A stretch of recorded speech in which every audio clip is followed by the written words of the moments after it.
I'm Matt White and welcome to this special edition of Today Tonight. This evening, an unforgettable story. It's about a mother of three's dying wish and a complete stranger rallying hundreds of people in a race against time to make it happen. This is a story of heartbreak and hope, of courage and compassion.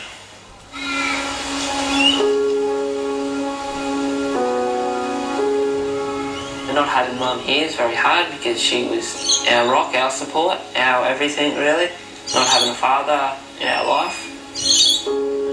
She said to us, if anything happens to me, you three kids stick together.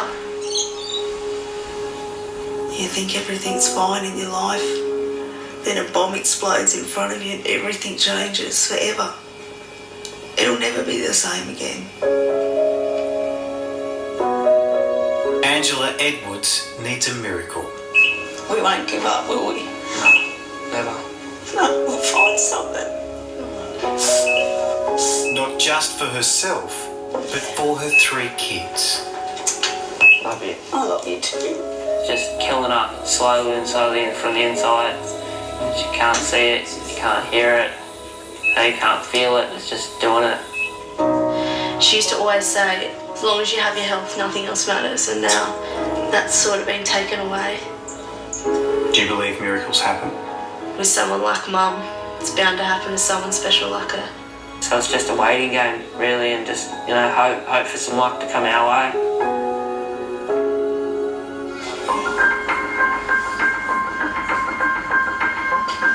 Then the most unlikely angel steps in. So you might want to have a look. What have you been doing?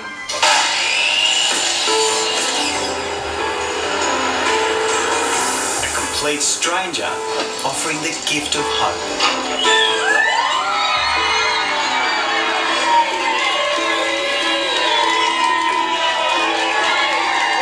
Oh, it's exactly how Mum wanted it. It's beautiful. It's just amazing.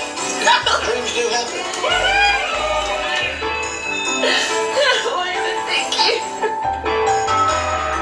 2 weeks ago, you didn't even know these people. They were strangers. Why did you do it? They needed somebody to put up their hand and help them.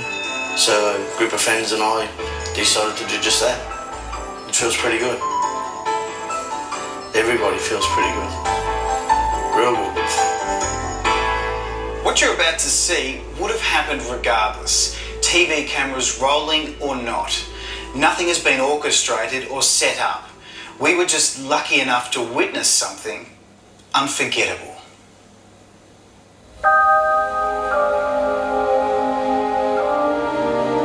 Angela is 40. Late last year, she was diagnosed with terminal bowel cancer. Originally she went to the doctors with lumps in her belly.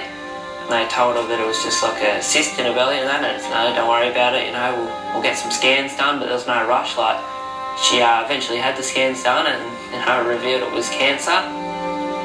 Her eldest son, Brody, has just turned 18. The cancer is like strangling the body, strangling the insides, which means she can't, you know, can't drink, can't eat, can't go to the toilet, can't walk, and it's slowly shutting different parts of her body down as it's spreading throughout it. They told me after the surgery I had last week that there was nothing surgically they could do for me. The tumour had spread too far in my bowel. As the disease begins to shut down her vital organs, every second she spends with her kids is now precious beyond belief. I don't want to go anywhere. I've got my family, my beautiful kids, and they're my life. They're my world. I'm not going, I'm not leaving, so I'm going to fight everything I have to be here. I'm not giving up.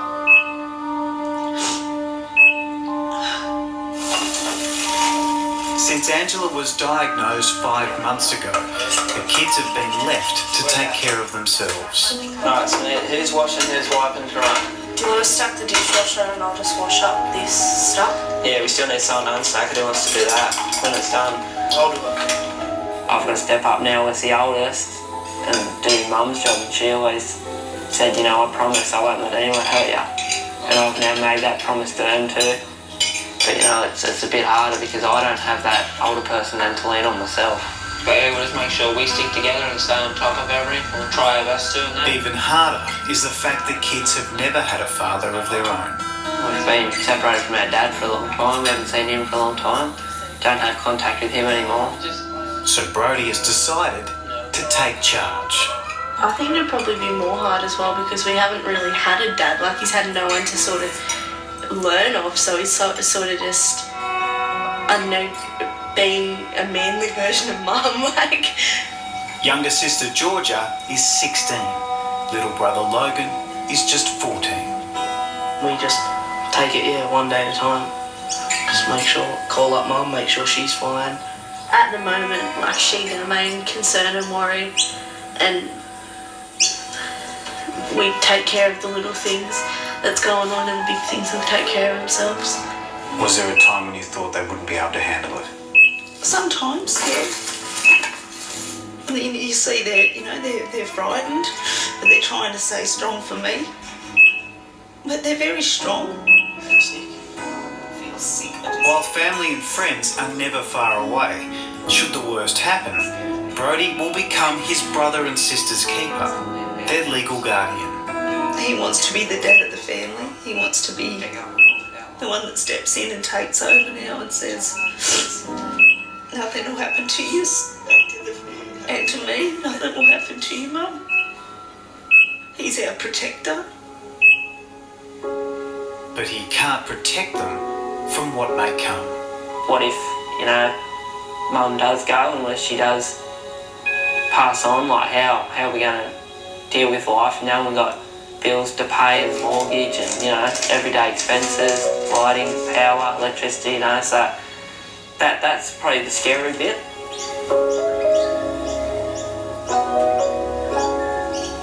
And it just hits me. I look and they say, what are we going to do? And I go, I don't know what to tell them, That's beyond me, and I just, have to walk away and be away from it because I don't know how to answer that for them. I don't know what to tell them. Hey, Mum. How are you? Are you asleep, were you?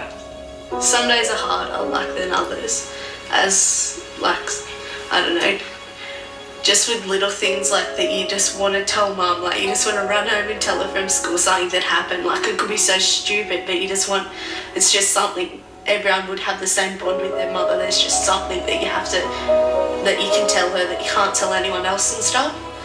It's just kind of hard to be sort of missing out on that.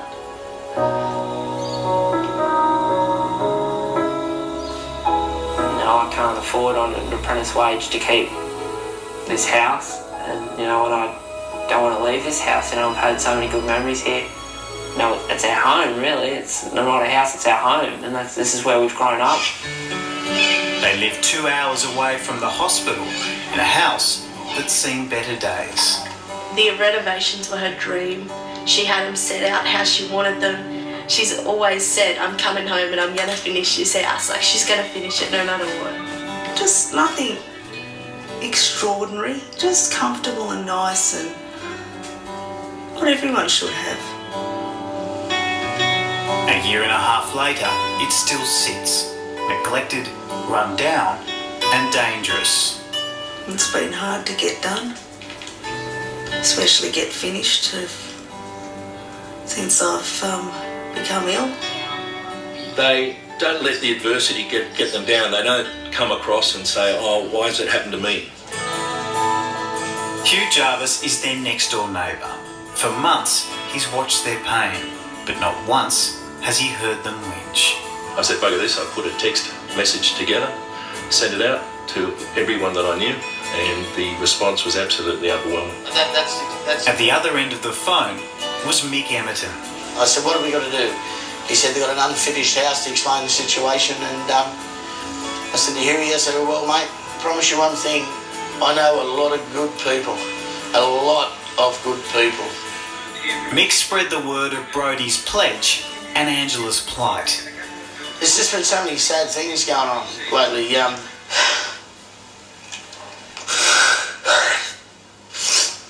There's just been too much sadness around.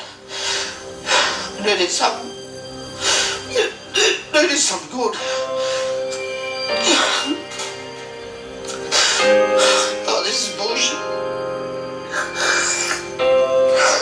just all going downhill basically. Just surely there has to be some good luck coming. But what happens next has little to do with luck. While the kids are in Sydney visiting Mum, Mick and his mates, all 200 of them, and then some, found their way into the family home.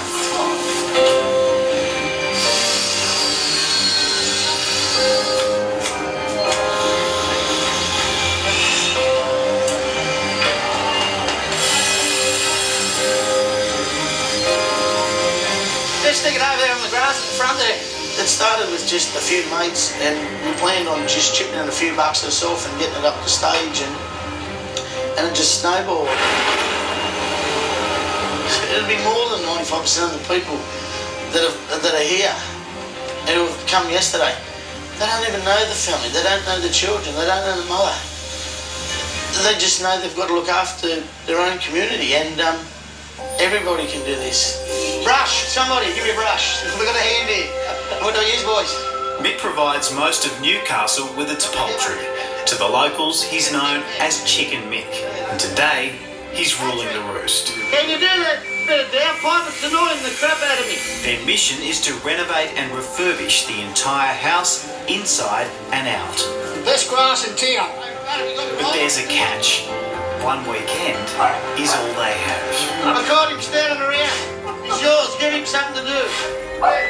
There's no standing around. Mick is determined to complete it in just 48 hours before the kids come home.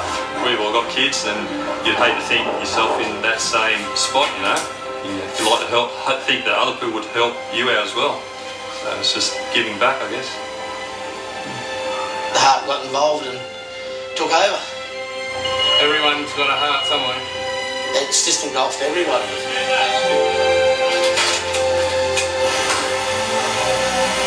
You know, you help your mate, don't you? Got it. It's really nice to see how everyone's just got together and had a go. Oh yeah, broken wrist, and just trying to help out today. These managers, accountants, lawyers, dentists, everyone contributing. I'm actually an ICU nurse, and David, my husband's a solicitor, so we don't usually paint and do practical things. Yeah, we're a little bit worried. We're pushing for time. We want to get this house finished.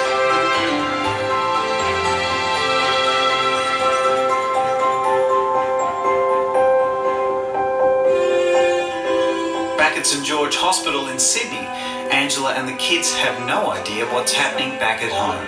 Behave. Logan, behave for your brother and sister. Love you too, see you soon. Everyone normally needs a reward for doing something, but what's your reward? The kids' faces. Mate, the kids' face, I can see the smile on their face.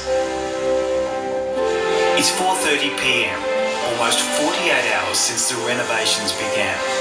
Brodie, Georgia and Logan are just moments away.